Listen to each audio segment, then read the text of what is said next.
Hello everyone, आज chemistry में हम डिस्कस करने वाले हैं कुछ important topics. Atoms, molecules, elements and compounds. ये बहुत ही इंपॉर्टेंट टॉपिक है, सो हमारी क्लास बहुत इंपॉर्टेंट होने वाली है। और साथ ही इसमें बहुत सारे बच्चों को कन्फ्यूज़न रहता है कि क्या एलिमेंट्स और कंपाउंड्स एक ही हैं या फिर मॉलिक्यूल्स अलग है। इस तरह के कई सारी डाउट्स हैं, तो वो सारी डाउट्स आज आपकी क्लियर हो जाएगी। हम शुरू करते हैं आज का टॉपिक। चलिए स्टार्ट करते हैं एटम से। सबसे पहले एटम्स क्या होता है, तो it is the smallest particle. It is the smallest particle of matter. Okay, matter कह सकते हैं या मटेरियल भी कह सकते हैं कि किसी भी मैटर का क्या है, सबसे छोटा से छोटा पार्टिकल है। ओके, और it does not exist, it doesn't exist independently. इसका क्या मतलब? इसका मतलब ये है कि एटम जो भी होते हैं वो फ्रीली इंडिपेंडेंटली नेचर में एग्जिस्ट नहीं करते हैं, तो ये किसी न किसी दूसरे के साथ कंबाइन हो जाते हैं, दूसरे एटम के साथ कंबाइन हो जाते हैं। ठीक है, तो ये क्लियर हो गया कि वो इंडिपेंडेंटली एग्जिस्ट नहीं करते हैं। So you can say it is the smallest unit या स्मॉलेस्ट नॉन एग्जिस्टिंग यूनिट कह सकते हैं इसको, क्योंकि ये एग्जिस्ट नहीं करने वाला यूनिट है। ओके, अब एटम्स को भी आगे फर्दर हम इनके पार्टिकल्स में हमने इनको डिवाइड कर रखा है। ये बेसिकली सारी चीज़ें आपको पता है ऑलरेडी पहले से, जैसे कि इलेक्ट्रॉन्स, प्रोटॉन्स एंड न्यूट्रॉन्स। ये तीनों क्या है? ये तीनों फंडामेंटल पार्टिकल्स हैं किसी भी एटम के, राइट। इलेक्ट्रॉन्स पे आपका नेगेटिव चार्ज होता है, so it is negatively charge particle. Proton पे पॉजिटिव चार्ज होता है, ये पॉजिटिवली चार्ज पार्टिकल है। और न्यूट्रॉन पे कोई भी चार्ज नहीं होता, मतलब ये चार्ज लेस होता है, इस पर कोई चार्ज नहीं होता है। इसके अलावा हमें ये पता है कि प्रोटॉन और न्यूट्रॉन जो होते हैं ये क्या होते हैं, किसी भी न्यूक्लियस में होते हैं। न्यूक्लियस कहाँ होता है? किसी एटम के सेंटर पे क्या होता है? न्यूक्लियस होता है। ये आपका न्यूक्लियस होता है। Nucleus is at the centre of an atom. Okay, और इसमें रहता है आपका ये दोनों protons and neutrons. Protons and neutrons are situated at the centre of the atom that which is called nucleus. Okay, nucleus में होने की वजह से प्रोटॉन प्लस न्यूट्रॉन कहाँ होते हैं? न्यूक्लियस में होते हैं। सो इसलिए इन दोनों को हम क्या कहते हैं? न्यूक्लियॉन्स भी कहते हैं। इन दोनों को हम लोग क्या कहते हैं? न्यूक्लियॉन्स भी कहते हैं। ठीक है, और इलेक्ट्रॉन्स जो होता है वो क्या होता है? न्यूक्लियस के अराउंड क्या होते हैं? वो आपके रिवॉल्व करते रहते हैं। ओके, इलेक्ट्रॉन्स जो होते हैं नेगेटिवली चार्ज पार्टिकल है, और ये क्या करते हैं? न्यूक्लियस के अराउंड जो है डिफरेंट ऑर्बिट्स में वो चक्कर काटते हैं। ओके, इतना हमने एटम के बारे में देखा। अब चलिए हम देखते हैं मॉलिक्यूल्स के बारे में। ओके, चलिए अब मॉलिक्यूल की बात करते हैं। मॉलिक्यूल जो है ये भी आपका स्मॉलेस्ट पार्टिकल ही है, तो लिख सकते हैं it is the smallest existing particle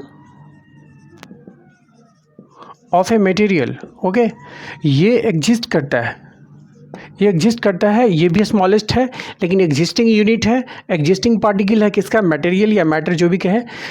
और फिर एटम से क्या डिफरेंस है? एटम जो है सो एग्जिस्टिंग नहीं है, वो नॉन एग्जिस्टिंग है unit. So this is the main difference between atom and molecule. अब दूसरी बात आती है कि मॉलिक्यूल्स के भी टाइप होते हैं। अगर हम इसके टाइप की बात करें, एक होता है आपका होमो एटॉमिक मॉलिक्यूल्स, दूसरा है आपका हेटेरो एटॉमिक मॉलिक्यूल्स। अब देखिए, होमो का मतलब ही होता है सेम, जो सेम टाइप के हो, सिमिलर, और हेटेरो का मतलब होता है जो डिफरेंट टाइप के हो। तो होमो एटॉमिक मॉलिक्यूल्स का मतलब क्या हुआ?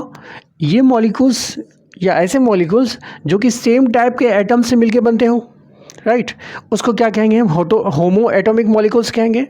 और हेटेरो एटॉमिक मॉलिक्यूल्स कौन सा होगा? जो कि डिफरेंट एटम्स के कम्बिनेशन से बनता हो मॉलिक्यूल, राइट। कहने का मतलब इसमें आता है आपका सिमिलर कहे या उससे बेटर होगा सेम टाइप कह देते हैं, सेम टाइप्स ऑफ एटम्स इसमें होते हैं, और इसमें होता है आपका डिफरेंट टाइप्स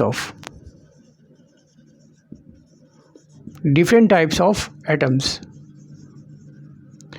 अब मॉलिक्यूल जो फॉर्म करता है वो तो आपका एटम्स के कॉम्बिनेशन से फॉर्म करता है। ओके, मॉलिक्यूल्स क्या है, मॉलिक्यूल्स में आपके एटम्स होते हैं, एटम्स का कॉम्बिनेशन होता है 2 और मोर देन 2। जब एटम्स कंबाइन करते हैं तो वो क्या फॉर्म करते हैं, मॉलिक्यूल्स फॉर्म करते हैं, और इसी वजह से ये क्या है, एग्जिस्टिंग है पार्टिकल, ये एग्जिस्ट करता है। अब इसमें है कि किस तरह के एटम्स कंबाइन होंगे, किस तरह के किस टाइप का कॉम्बिनेशन होगा। तो सेम टाइप के जब एटम्स कंबाइन होंगे तो उसको बोलेंगे हम होमोएटॉमिक मॉलिक्यूल्स, और जब डिफरेंट टाइप्स के एटम्स कंबाइन होंगे तब जो मॉलिक्यूल बनेगा उसको बोलेंगे हम हेटेरोएटॉमिक मॉलिक्यूल्स। ओके, चलिए अब देखते हैं सेम टाइप के जो एटम्स हैं उनके कॉम्बिनेशन की वजह से क्या क्या गया है, इनको फर्दर कैटेगराइज किया गया है 3 पार्ट्स में। एक को रखा है मोनो एटॉमिक, दूसरा रखा है diatomic, and third one जो है आपका पॉली एटॉमिक है। देखिए ये होमो एटॉमिक मॉलिक्यूल्स के ही 3 कैटेगरीज हैं। फर्स्ट है मोनो एटॉमिक, फिर diatomic and polyatomic. Monoatomic का मतलब हुआ कि ऐसे मॉलिक्यूल्स जो कि एक ही एटम का बना हुआ, ठीक है, एक ही एटम, जैसे कि मतलब आपका जो इनर्ट गैसेस जैसे हीलियम हो गया, नियॉन हो गया, ऑर्गन हो गया, जेनॉन, रेडॉन, इस तरह के जो गैसेस हैं जो कि फ्रीली एग्जिस्ट करते हैं ये सारे, तो इसको बोलते हैं इनर्ट गैसेस, ठीक है, क्योंकि ऑलरेडी इनके आउटरमोस्ट ऑर्बिट में 8 इलेक्ट्रॉन्स होते हैं, जिस वजह से हीलियम को छोड़िए, क्योंकि हीलियम के आउटरमोस्ट ऑर्बिट में 2 इलेक्ट्रॉन्स होते हैं, तो इस वजह से ये क्या करते हैं, इसको पार्टिसिपेट नहीं करते हैं या किसी और एटम से कंबाइन नहीं होते हैं, तो ये एग्जिस्ट करते हैं, ठीक है। जो मैंने पहले बताया था कि कुछ एक्सेप्शंस हैं, तो ये एग्जिस्ट करते हैं एटम, ठीक है, तो इसको हम बोलेंगे मोनो एटॉमिक। है तो इसमें सिर्फ एक ही एटम, लेकिन ये एग्जिस्ट करते हैं, तो ये मोनो एटॉमिक में आ जाते हैं। डायटोमिक की बात करें तो कहने का मतलब होना तो आपका सिमिलर टाइप का ही है, ठीक है, लेकिन जिसमें नंबर ऑफ एटम्स कितने हो, 2 हो। जैसे हम बात करते हैं H2 क्या हाइड्रोजन गैस है, O2 ऑक्सीजन गैस है, ये क्या है आपके, इसमें 2 एटम है हाइड्रोजन के। H2 की बात करें तो हाइड्रोजन के 2 एटम्स हैं, और ये 2 एटम्स कंबाइन होकर क्या बना रहे हैं, आपके हाइड्रोजन गैस का क्या बना रहा है, एक मॉलिक्यूल बना रहा है, राइट। तो ये डायटोमिक हो गया, डाई का मतलब 2 होता है।